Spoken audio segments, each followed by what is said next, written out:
Hi everyone, so Beta to Sony again. Um, I've really been putting off this video, and it's about time I stopped putting it off. So finally, I am going to be doing a video on the goddess. Woohoo! Um, it's a very, very touchy subject because Wicca is a religion that, it's kind of do what you want. Um, Not necessarily that there's no rules, but that if you don't want to do it like I do it, then you do it your own way, and nobody really says anything.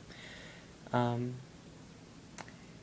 I don't want to, and that makes it really make it sound kind of bad. Do what you want religion, but there's just so many different types of Wicca. There's eclectic, and there's Egyptian Wicca, and there's Norse Wicca, and any religion you can think of, there's a type of Wicca for it. I mean, really. Um, unless they only have one God, so Christianity, you can't really do Wicca with it. I mean, I guess you could. Um, but it'd be really, you wouldn't really fit in with the Christian society. They'd condemn you to be burned at the stake. Not literally, but it used to. According to the Christian Bible, anyone who is Wicca or a witch or whatever you want to call it, you're supposed to be burned at the stake. So, lovely. And like I did my last video on like the psychic powers and the active power type stuff. Anyone who's like that should also be burned at the stake. Um, so with Wicca, I'm sure you've done some research on your own. I mean, you can't really be Wicca and be like, I'm going to be Wiccan, and then know absolutely nothing about how to worship the goddess or who the goddess is or whatever. So I'm sure like you've done a little bit of research, and you probably came up with there's a lot of quote unquote goddesses. And the reason for that is, like I said, there's so many different types of Wicca.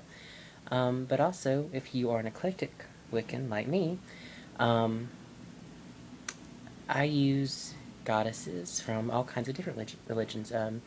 Egyptian, Irish,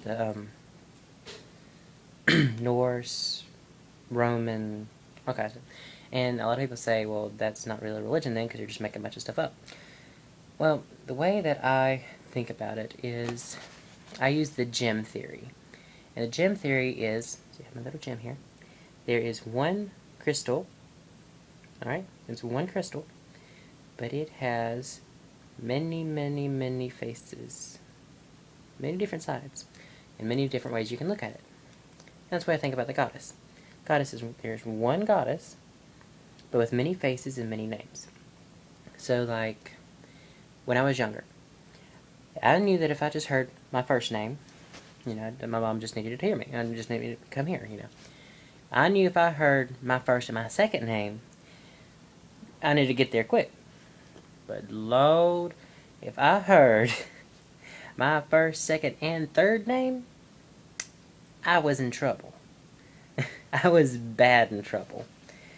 Well, that's the way, kind of the same way. If in my little chants or my little rituals or whatever I happen to be doing, praying, whatever, I call on the goddess Lilith. And if you don't know Lilith, they actually found a Dead Sea Scroll here recently, or maybe not recently, but not too long ago. And it was Adam's first wife before Eve. Not getting into that. Long story. Anyway, she didn't want to be dominated by Adam, so she left the Garden of Eden. So when I call on Lilith, I'm needing strength or independence or the how's a good way to say this? The ability to stand on my own and not to be dependent on anyone. I mean, being strong. Because that's what she did. That was her whole thing, was to be independent, to not need anyone. And it's the same way. It's like, if I call on Lilith, I need strength, independence, masculinity. But not really masculinity though, because I mean, it's a goddess. She's a girl, so not masculinity, but y'all know what I'm trying to say. Independence. If I call on Isis, Isis was a goddess of maternity, of also royalty. Hecate is wisdom and magical strength. So calling a different name, I could just say, God has helped me, and I mean, that would take care of it all. But saying a specific goddess kind of specifies, it's like, I need this. So, now, Wicca also has a male god.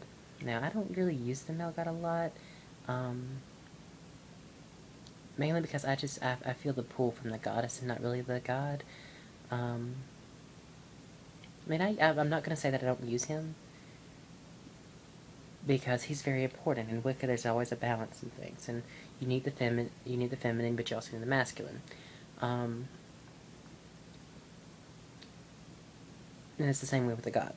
In Wicca, it's the horned god, the horned one. Cernunnos, if you actually go back and trace it back, he actually has a specific name. However, you can do the same thing that you do with the goddess, It can be Pan, or Horus, or Anubis, or whoever. But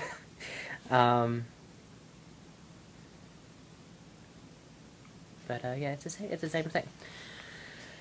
To be specific, you use a specific name, just like, I mean, I'm sure y'all understood the analogy with the first name, second name, third name. I mean, you're your third name, and you better get there quick.